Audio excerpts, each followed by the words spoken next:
hey, it's fourth quarter, we're down 21-17. Dak has 4 touchdowns and 4 interceptions when trailing this year. Not like, we're a little bit more evidence that when game is on the line, Monday Night Football, last week, who do you want the ball in their hands? Now, Dan, I realize that you may be akin to losing in the National Football League, but contrary to your twisted belief, you're not actually supposed to be in a position where you're trailing in the fourth quarter. You should be winning. You shouldn't have to have a fourth quarter comeback. You shouldn't have to have a game-winning drive. That means that you didn't handle business in the 3 quarters prior to that situation. But even with that point being out of the way and your 3-23 record discrediting this whole argument for you because you have no clue what winning even is, Dak Prescott actually has more career game-winning drives than Patrick Mahomes, Lamar Jackson, Josh Allen, Justin Herbert, and pretty much all of the other golden boys that you can pull out of your ass. And you don't have to just take my word for it. You already know how I do. We back up our takes with actual facts. If you take a look at this active leaderboard for NFL game-winning drive leaders, Dak Prescott has more game-winning drives than anybody that was drafted in 2016 or later.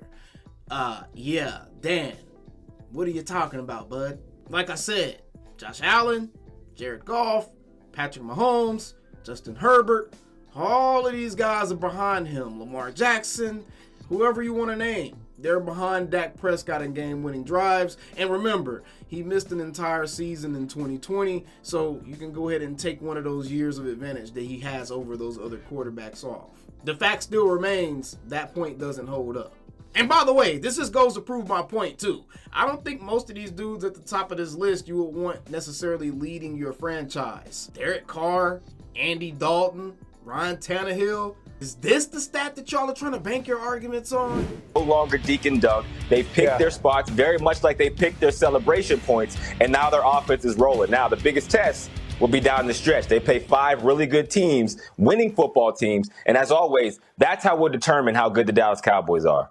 Yeah, I still believe that Jalen Hurts and Brock Purdy are playing just as good, if not better, than Dak Prescott, and we have evidence against better teams. What are we talking about? What are we talking about? Against better teams? I'm just going to address that part first before we get to the point that Dak Prescott is 100% playing the best quarterback in the National Football League. Holy crap, this is the 49ers schedule this year, guys. Let me know where you hear the discrepancy of where all these amazing teams that Brock Purdy and Jalen Hurts are playing are at, bro, because I don't see it. 49ers against the Rams, they won by 7 points in week 1. Week 2, they beat the Giants. Week 3, they beat the Cardinals. Week 4, they beat the Cowboys. Week 5, they lost to the Browns. Week 6, they lost to the Vikings. Week 7, they lost to the Bengals. Week 8, they beat the Jaguars. Week 9, they beat the Buccaneers.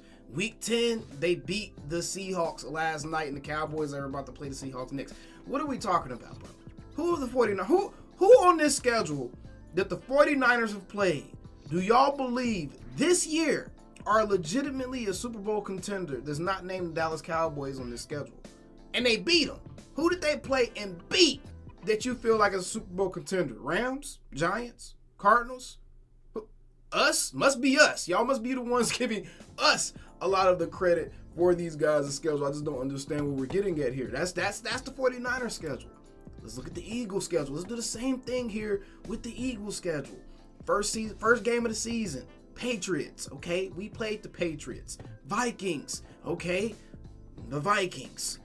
Buccaneers, the Commanders, the team we just blew the doors off of, the Eagles went to overtime with. The Rams, again, another team we blew the doors off of. The Jets, the team that we blew the doors off of, the Eagles lost to. The Dolphins, okay, I'll give them that one. That's a healthy win right there. The Commanders again, another one-possession game. We blew the doors off the Commanders. The Cowboys, okay, y'all beat us on that schedule. And then the Chiefs, we saw how that game played out. Yes, the Eagles have a few more respectable wins on their schedule, but let's dive a little bit deeper. Jalen Hurts and Brock Purdy are playing so well in these games, right? Bro, let's take a look at the box score here from the Eagles game. And if you watch the Eagles against the Chiefs, you already know where I'm going with this. Jalen Hurts was 14 of 22 for 150 yards and an interception. What are we talking about? And we don't even have to break down how Brock Purdy is playing. He hasn't beaten anybody this season, not named the Dallas Cowboys. Their best win was us. Okay, and you want to talk about who's playing better quarterback right now. Again, the analysis you're giving is based off of how you feel, not what is actually going on, what is being put on tape. Because even if you're watching the Eagles play, they're being buoyed a lot by their defense right now. Their offensive line is absolutely carrying that team right now. They have a very, very good run game. It's a complete team all around. Jalen Hurts isn't being asked to carry the load offensively every game. That is not what's happening. Dak Prescott is being asked to do so. So much so to the point to where they flip their offensive philosophy. They don't want to run to open up the pass. They're passing to open up the run now.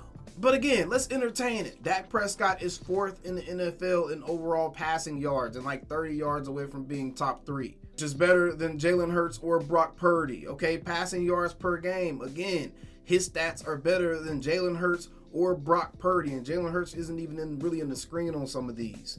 Touchdowns accounted for passing.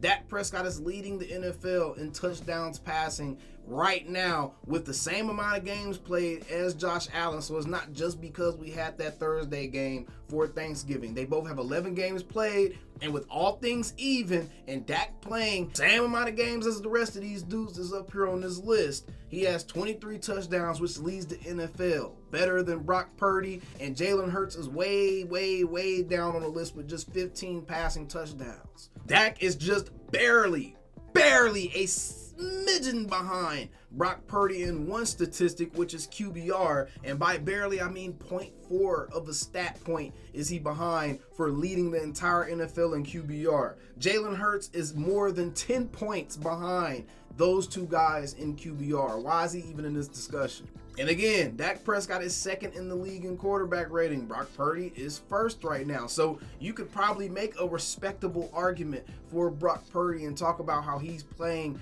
amazing football right now. But what you can't do is argue that when he didn't have all of his all-pros around him, he looked nothing like what he does now. When one piece on that offense went down, when one thing wasn't perfect, he was nothing like the Brock Purdy that we're currently seeing. And it's just really hard to say that anybody's playing better than Dak Prescott right now when since week 6, he's ranked 1st in pretty much every prominent category for a quarterback in the NFL. And on top of that, he's not just spamming one player over and over again. He's not only depending on CeeDee Lamb or a star player. He's using pretty much all of his weapons on offense. He just had a game in which 10 different receivers had a chance to receive the ball. 5 different players scored a touchdown. Again, he's blown out several teams, which means he's had a chance to pad his stats even more if he hadn't sat out a full game worth of game time based off of how much time he sat in the 4th quarter. It's ridiculous. I will say yes, but I don't think it's that different than the quarterback that we've seen for the majority of his career. This is kind of what Dak Prescott has been. He's been a good player and has had moments of really good football. And then he's had moments when many wanted him to play his best. To Chris's point, in some of those moments, he just hasn't. What are we doing? Do y'all see what I'm saying? Y'all see what the actual question was, right? It wasn't about, do you trust Dak Prescott in the playoffs? Do you think he's going to win the Super Bowl? It was simply asking, is Dak Prescott playing the best football of his career? And statistically speaking, and by what you're seeing on tape, and even by his own words, yes, he's playing the best and most fun and most free football in his entire career.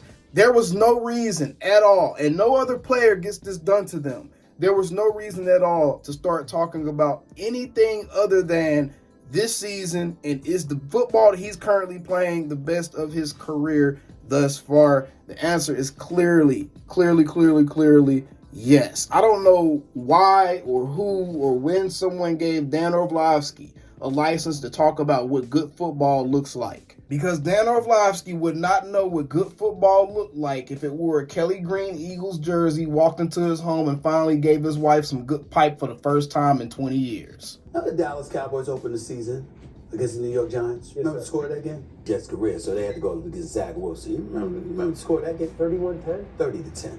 Okay, I know they lost the third game of the season rather. You know that was against, right? Arizona. That was Arizona, right? And we see what Arizona is this year, right? And then after that, they went against who? And won 38-3? Patriots. That would be New England. Okay, so I'm just showering you with last place teams all over. Ladies and gentlemen, I'm just going to simply end this segment by asking you a singular question that's going to completely destroy every single talking point that all of these moronic talking heads are coming up with, trying to bring down the MVP caliber season that Dak Prescott is having for the Dallas Cowboys right now. I'm going to ask you one simple question, and then we're going to send it to the pastor and get up out of here. Can any of y'all name in any year in NFL history, in all your years of watching football, think of the NFL MVPs that won those years? Okay, y'all got an MVP. Just any MVP year. Just any MVP year. Do this exercise with me. If you're watching, do this exercise. Think of any MVP year. Just any quarterback that won an MVP. You got the quarterback in your head, right? Without Googling. Tell me the overall winning percentage of the opponents that they beat that year. Tell me the teams that they beat that year. Tell me the context of how they beat those teams that year. Tell me the records of those teams that year. Tell me any information about any of the teams, of any of the MVP quarterback seasons that you think of. Tell me any other information that you can think of concerning the records of the teams that they beat, in the state, in the conditions of the teams that they beat. Guess what? You can't. None of y'all can't. None of y'all, no regular human being, no regular football person, no person walking this earth with 2 feet, 3 feet, 4 feet, I don't care how many feet, no regular person can tell you the details of the win-loss record of the opponents of the MVP season that the person who won the MVP that year had to play against. None of y'all!